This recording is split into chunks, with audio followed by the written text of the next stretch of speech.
everybody, it's Mr. Wagstaff. Cool stuff to talk about today. So today we're going to be talking about the presidency of Donald Trump.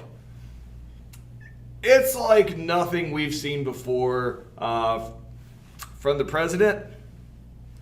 Let's just get started. So the 2016 election is wild. But I need to set the scene for you here, kind of explain who's running and why. So Barack Obama served 2 terms, can't serve a 3rd term, so he steps down. Barack Obama's vice president, Joe Biden, shown here with his hand over his heart, was pretty popular at the time. However, he does not want to run for president in 2016. His adult son, named Beau, who is a military veteran, he's 46 years old, has wife and kids. He had gotten brain cancer and had died in 2015. So Joe Biden is still mourning the loss of his son and does not want to run for presidency in 2016. So the Democrats run the very capable and very intelligent and very fundamentally sound political machine that is Hilary Clinton, who was obviously, she was the first lady under Bill Clinton, but was in charge of healthcare. She's not your typical first lady. She was the Secretary of State under Barack Obama, and she is a lifelong politician. She is going to run against Donald Trump, who is a billionaire with a B, by far the richest president. He's going to win. By far the richest president we will ever have. He's a real estate mogul. He really doesn't have any background in politics at all. When I say not really, he has no background in politics at all. So he is going to run against Hilary Clinton in 2016, and it gets wild from the start, because here's a pleasant picture of Hilary Clinton and Donald Trump in 2016. This is more what it's like. So there's the media has basically been trying to be very divisive. 24-hour news media to get views. They try to, get everything worked up. Well, Barack Obama had to deal with this his entire time as the president, saying all presidents do now. And Barack Obama is trying to, calm down, like that's not, trying to defuse the situations quite often, which is kind of what I think most people expected the politicians to do. Donald Trump shows up ready to battle. That is his personality. He is going to say things. He is going to do things that is just shocking. Pretty much any given day in Donald Trump's life and the things that he says out loud would have doomed any other national politician ever. The situation ends up being because there's so much divisiveness in the news and in the media, that there's a large part of the population that is angry at the other half of the population. Actually, both sides are just angry at each other. So showing up and basically being being on the attack all the time actually doesn't hurt Donald Trump. It actually makes the people that he's fighting for, basically being their mouthpiece for the crazy things he's going to say, endears him to them. He basically lives in a divisive culture, and we're going to see that this entire time. So he comes out viciously attacking, all right, and saying wild things that politicians shouldn't, historically have never been able to say and get away with it politically. And so Hillary Clinton catches her off guard. And so she comes across trying to be, come across as aggressive, but it doesn't benefit her the same way. There's also some controversy still surrounding Hillary Clinton. The Benghazi attack that happened under Barack Obama's time in office is still haunting her, because while Barack Obama takes some blame for not getting people out there to defend this, she's the one running for president now. So the Benghazi attack and the 4 Americans that were there because of a lack of leadership, of not getting enough protection out there in Libya when this happened, has really stuck with her and hurts her politically. Another thing, and again, 24-hour news media, they will pull up anything. So I want you...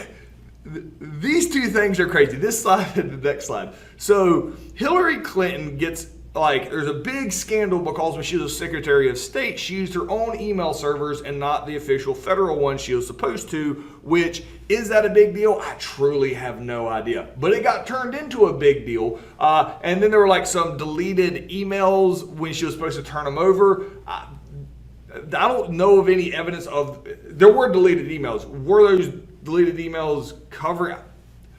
Anyway, it's kind of surprisingly that turned into a big thing. But in 24-hour news, where everything gets talked about nonstop, it turned into a big deal. She struggled to get away with that as far as a trustworthiness thing.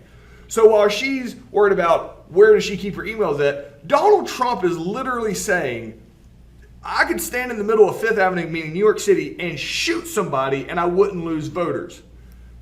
And the thing is this apparently is like correct. He says other things that is like shocking that you wouldn't think a politician would say. He says if she, talking about Hilary Clinton, gets to pick her judges, meaning if Hilary Clinton wins this election, and she gets to pick the Supreme Court judges, he says there's nothing you can do, folks. Although the Second Amendment people, maybe there is, I don't know. Second Amendment means guns. He's like literally talking about, like slightly insinuating assassinated, elected, or appointed officials. Again, anybody else ever says this, their political career is over. This actually makes him more popular by people that are angry at the government that has been, the divisive news networks, Republicans, Democrats, kind of pitted them against each other here for 10, 15 years. You come out and you say crazy things, instead of everybody being like, oh, that's too much, they're like, that's my guy. Like he's going to battle for us. So the people who like Donald Trump grow to love him because he's complete opposite of any other politician. Whereas the people that are against him grow to viciously hate him. When he was running in the primary, he ran against John McCain, who was a war hero who ran against Barack Obama in 2008. And he says he's not a war hero. He's not a war hero because he was captured. I don't like people that weren't captured, or I like people that weren't captured. John McCain was in a Vietnam prisoner of war camp and was tortured and doesn't have use of his arm very well. He has since passed away. This John McCain's a national hero. This is crazy. Makes Donald Trump more popular at the time among the people that like him. Now, one thing about Donald Trump that he does talk about, because he is a billionaire, that he says it's time we had somebody running the country that knows something about money, which is important. He is a billionaire. There's a lot of things about Donald Trump that don't make him a typical politician, and that's what people like. He's on his third wife. Even though he's a billionaire, he's filed for bankruptcy multiple times. In 2016, right before the election, and when this came out, because I should start all this off by saying this is filmed in 2022. All right. So if anything new has happened since 2022 involving Donald Trump or anything like that, obviously I don't know that because I don't know the future. But in 2016, right before the election, there were some comments leaked about his comments to basically bragging about sexually assaulting women. This is right before the election. He's going to end up winning this election. And at this point, when I felt like I knew some things about politics, I was like, that's surprising. Did not think he could recover from something like that.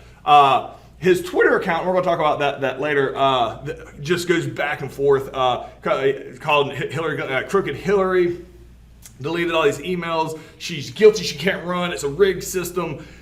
He will say anything to win. And Hilary Clinton will respond, delete your account. With social media, it really opens up these conversations to the people all the time. So in the election of 2016, it was a close election. Donald Trump is going to win convincingly. It's not a landslide. He wins 304 to 227. What's really interesting is nobody predicted him to win. All the poll numbers said Hillary Clinton should win comfortably. She doesn't. She does win the popular vote, meaning more people voted for her than voted for Donald Trump, but Donald Trump won more states and fairly won. Because of that, I can't really show you with any accuracy Donald Trump's approval rating while he's the president. It's always super low.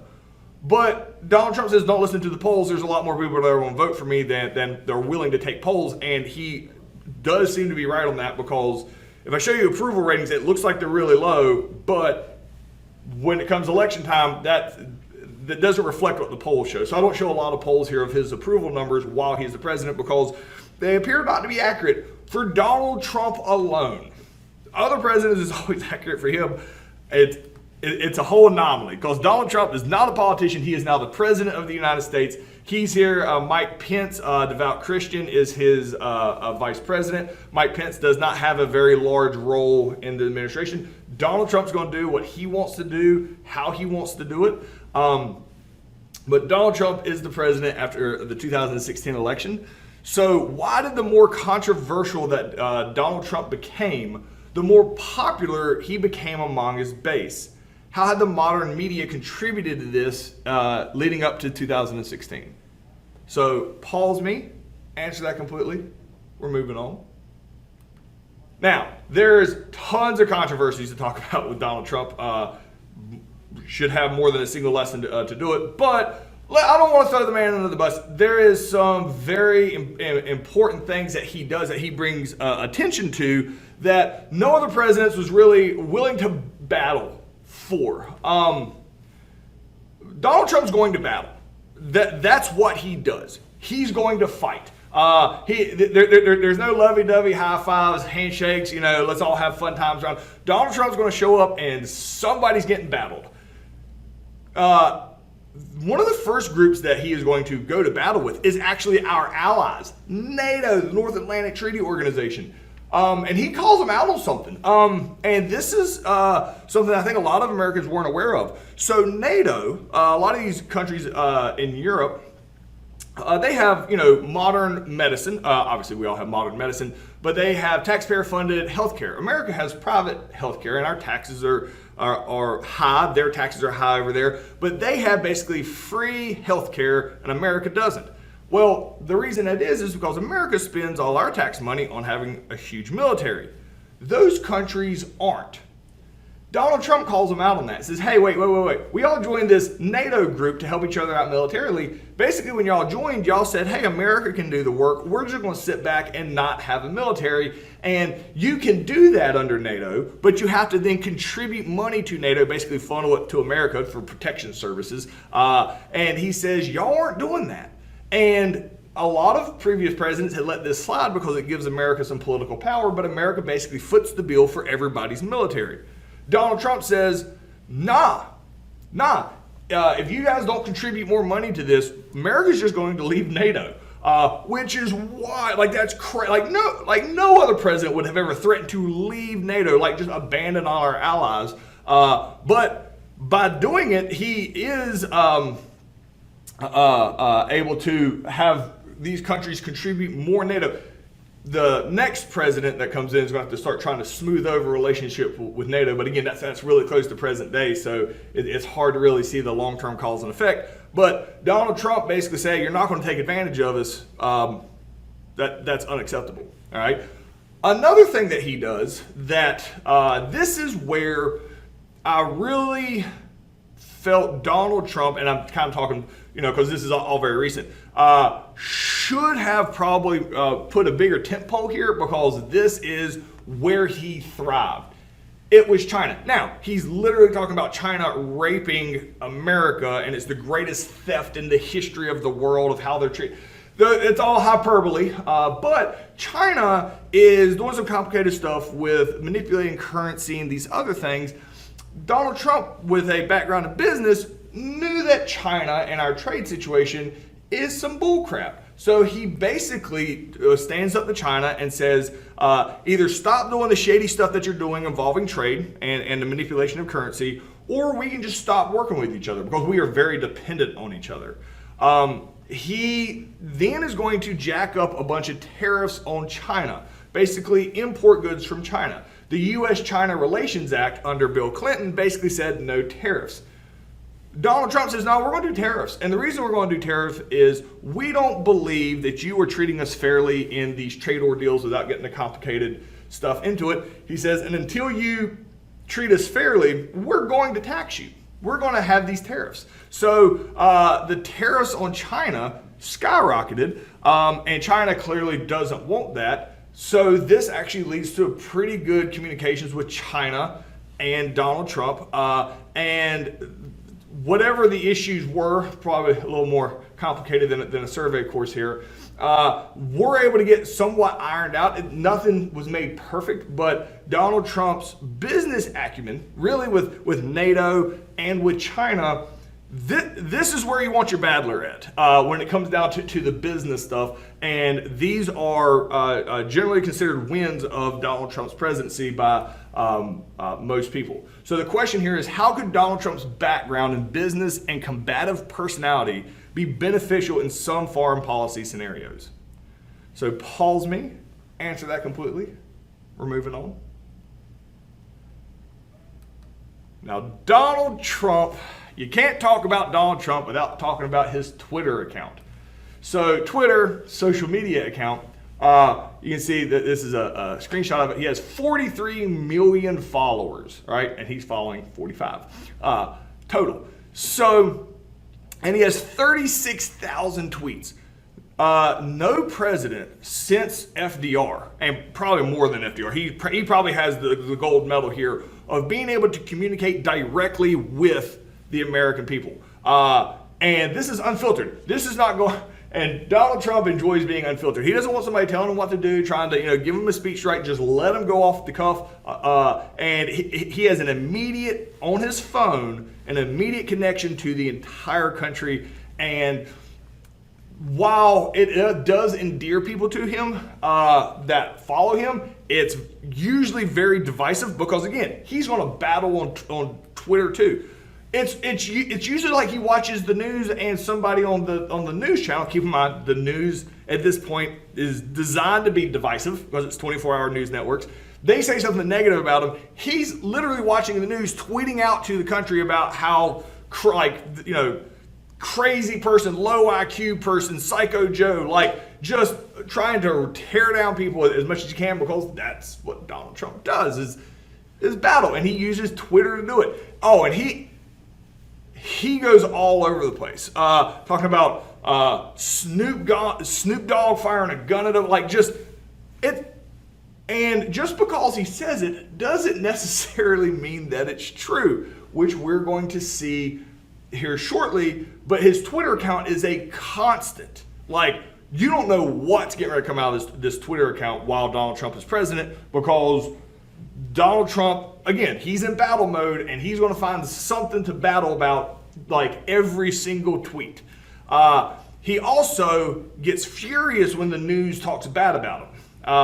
And granted, the news literally, that's kind of one of the issues here is that the news and the media has presented America in good guy, bad guy, depending on which side you're on, Democrat or Republican. You have your networks that you go to and they tell you you're the good guy and the other side's the bad guy. So Donald Trump, any news that is not beneficial to him, he calls it fake news. And it's wild. And so his Twitter account is people follow him even though they aren't even supporters of him, just to see what comes out of his mouth or out of this text that day. So as he moves through his first term, it's getting up near 2020. In 2020, Joe Biden is going to run for president. Joe Biden didn't run in 2016. He was still mourning the loss of his adult son that had just passed away. So he is going to run for president in 2020. When this campaign gets on the way, Donald Trump knows his adversary is Biden, and Trump is going to battle. And he is going to pull out all stops to battle people. So Donald Trump, and again, at this point, that he will do things other politicians would never do should not crazily surprise you. There is still rules that the president has to follow. Donald Trump calls the president of Ukraine. So America, because Ukraine's right next to Russia, we are not allies with Ukraine, but we work with them so that Russia doesn't expand into Ukraine, which is the whole thing that we'll talk about tomorrow. So we give weapons and money to Ukraine to help them defend themselves from Russia. So Donald Trump calls the Ukraine. Now, Joe Biden's son, he has multiple sons, has done some business in the Ukraine.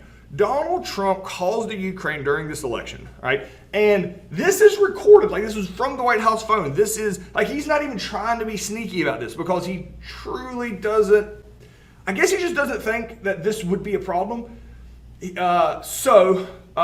Zelensky is the leader of Ukraine. He says, I'd also like to thank you for your great support in the area of defense. Talking to Donald Trump, we are ready to continue to cooperate for the next steps. Specifically, we're almost ready to buy more javelins, which are missiles, from the United States for defense purposes. And Donald Trump responds, I would like for you to do a favor for us, though, before our country has, because our country has been through a lot and Ukraine knows a lot about it. So he's basically saying, before we sell you these things, or these things that we've already promised you to give you, I need you to do me a favor.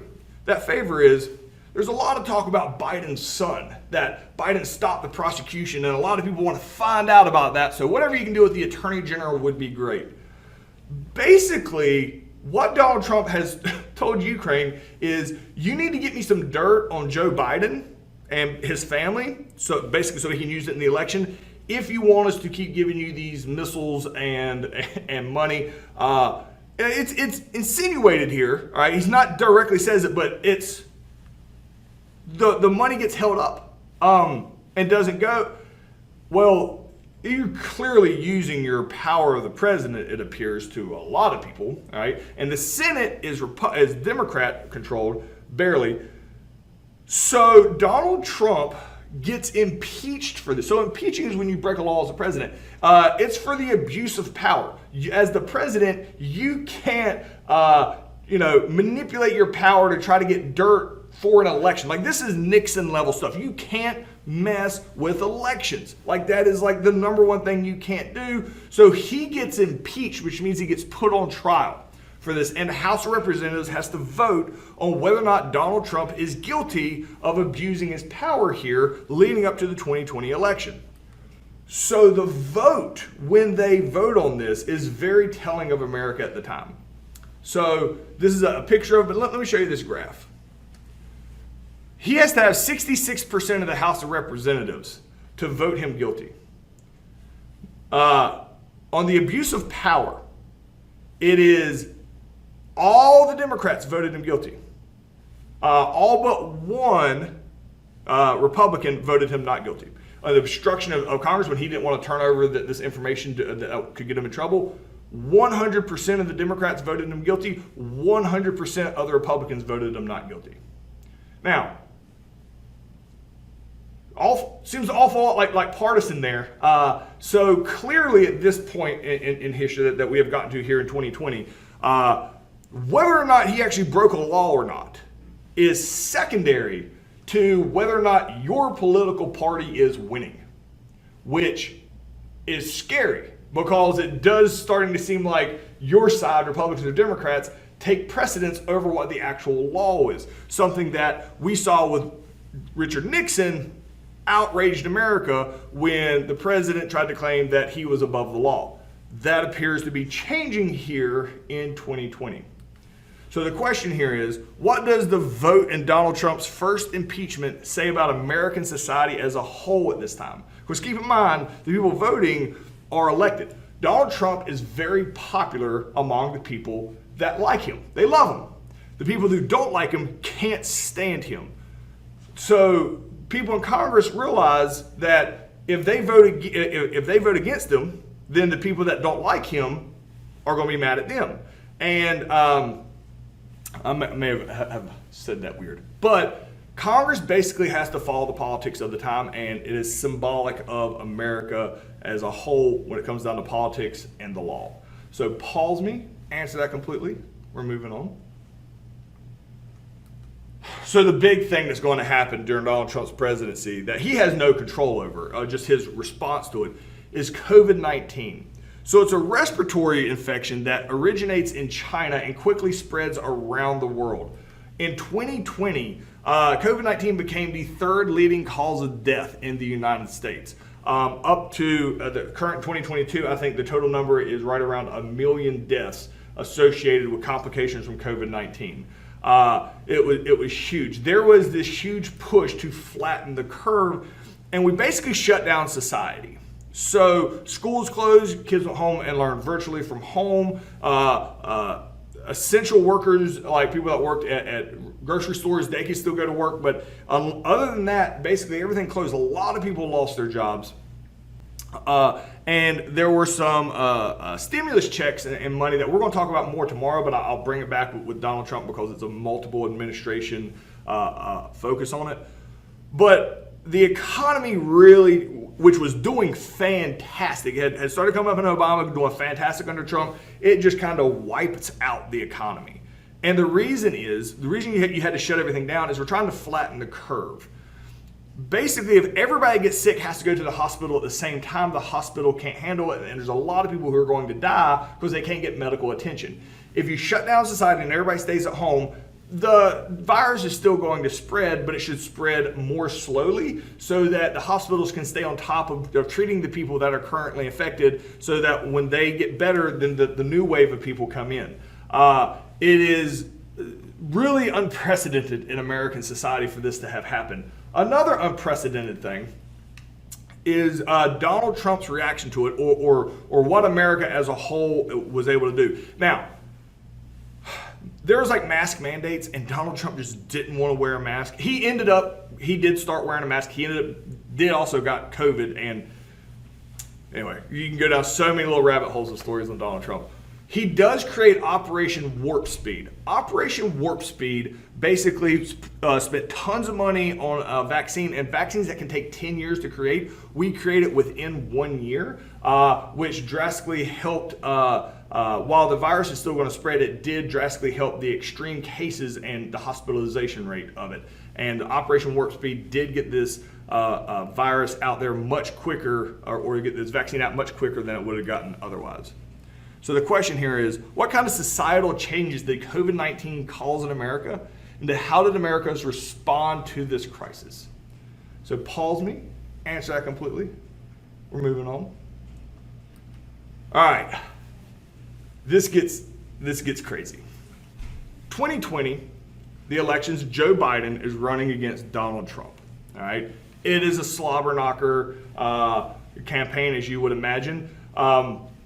Because of, again, a lot of, COVID-19 is going to hurt any politician, but Donald Trump is very divisive. He has really done nothing, that it appears, to gain any additional votes from 2016. He's only focused on the people that already voted for him. So Donald Trump is going to lose in 2020. Now, from what I just said, you'd think, oh, less people voted for him in 2020 than they did in 2016. That's not the case. More people voted for Donald Trump in 2020 than any other president in the history of America. Way more than Ronald Reagan got in 1980 or 1984 when he won in landslides. He had the most votes in the history of American society in 2020. However, Joe Biden got even more. So Joe Biden got more votes, so he has the most votes ever. But Donald Trump, who lost that election, still, and you can see it here on the far right, still had more votes than anybody else. So you should know, because when we talk about Donald Trump battles, he's not going to go quietly into the night. He just starts claiming crazy things. That the election is rigged, that millions of mail-in ballots, and using Twitter left and right to claim that it was stolen from him. He starts making comments about how people deleted these votes for him and switched them to. None of this is true.